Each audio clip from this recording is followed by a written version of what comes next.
सभी साथियों को नमो बुद्धाय, जय भीम, जय मूल्यवासी। साथियों, आज हम बात करेंगे उपमा कथा 17 के बारे में, जिसका टॉपिक है पतवार का एक गुण। नाव में जो पतवार होती है जिससे नाव चलाई जाती है, उसका एक गुण। तो राजा मिलिंद भिक्षु नागसेन से कहते हैं कि भंते नागसेन, आप कहते हैं कि एक भिक्षु को अरहत बनने के लिए उसमें पतवार का एक गुण होना चाहिए, तो वह गुण कौन सा है, क्या है, कृपया इसके बारे में बताएं। तब भिक्षु नागसेन उन्हें बताते हैं, उत्तर देते हैं कि महाराज, पतवार रस्सी, चमड़े का बंधन और लराक को धारण करता है। अभी लराक क्या है नहीं पता, लेकिन रस्सी और चमड़ा यानी पतवार जो बनती है रस्सी और चमड़े से मिलकर जो उसे बनाया जाता है, वैसे ही लराक शायद आगे का जो भाग रहता है जिससे पानी वो पीछे की ओर फेंकता है, उसे कहते होंगे। वैसे ही बहुजन हिताय बहुजन सुखाय के मार्ग पर चलने वाले भिक्खु को सदा सचेत और सावधान होना चाहिए। बाहर जाते, लौटते, देखते, भालते, समेटते, पसरते, संघाटी पात्र व चीवर को धारण करते, खाना खाते समय, पीते समय, चबाते समय, पखाना पेशाब करते समय, कहीं जाते समय, खड़ा रहते समय, बैठते हुए, सोते हुए, जागते हुए, कोई बात करते हुए या चुप रहते हुए भी कभी गफलत नहीं करनी चाहिए। महाराज, पतवार का यही एक गुण होना चाहिए। महाराज, भगवान बुद्ध ने भी कहा है कि भिक्षु सचेत और सावधान होकर ही विहार करे, यही मेरा उपदेश है। मतलब इस उपमा कथा के माध्यम से मेरे ख्याल से ये बताया गया है कि जिस तरह पतवार जो होती है रस्सी, चमड़ा और लराक को धारण किए हुए होती है, वैसे ही एक भिक्षु ने अपने आप को सचेत रखना चाहिए, उसको सचेतता को धारण करना चाहिए।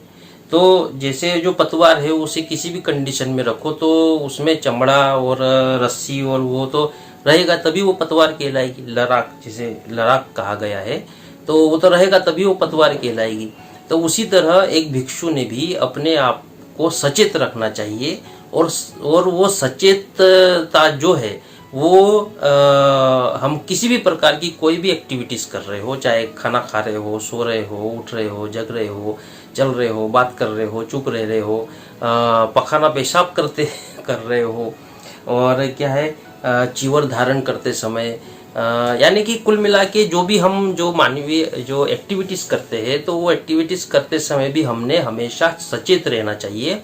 सचेत मतलब कि जो जानकारी है वो जानकारी के प्रति हमेशा सचेत रहना चाहिए, और सचेत रहकर ही विहार करना चाहिए। इस सचेत शब्द में बहुत सारी चीजें आती है। अब उस समय जंगल था, भिक्षु को एक जगह से दूसरी जगह जाना पड़ता था, तो देखकर नहीं चलेंगे तो फिर तो ठोकर लगेगी, ठोकर नहीं लगेगी तो सांप काट लेगा या तो कोई जानवर हमला कर लेगा। मौसम का ख्याल रखना पड़ता है कि जिस रास्ते से जा रहे हैं उस रास्ते में मार्ग कैसा है, इसके बारे में जानकारी रखनी पड़ती है। एक इस सेंस में भी सचेत को माना जा सकता है। एक सचेत इस सेंस में कि भिक्षु संघ में क्या चल रहा है, कौन क्या कर रहा है, और उसको कैसे ठीक करना है, उसको क्या समझाना है, कैसे समझाना है, इसके बारे में सचेत। तीसरा है कि समाज में क्या चल रहा है, लोग क्या विचार कर रहे हैं, उनके विचारों में परिवर्तन कैसे करना है, इसके बारे में सचेत रहना है।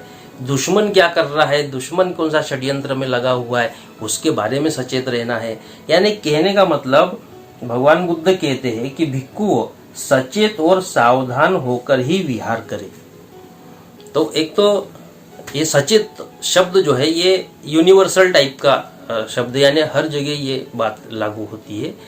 तो इसलिए उन्होंने कहा कि आप जो भी काम कर रहे हो, बैठे हो, सो रहे हो, बात कर रहे हो, चुप रह रहे हो, कहीं जा रहे हो, आ रहे हो, जो कुछ भी कर रहे हो, लेकिन हमेशा सचेत रहना चाहिए। तो ये सचेत बात को स्पेसिफिक ध्यान देते हुए ये उपमा कथा 17 ये बनाई है, कही गई है पतवार का एक गुण के माध्यम से।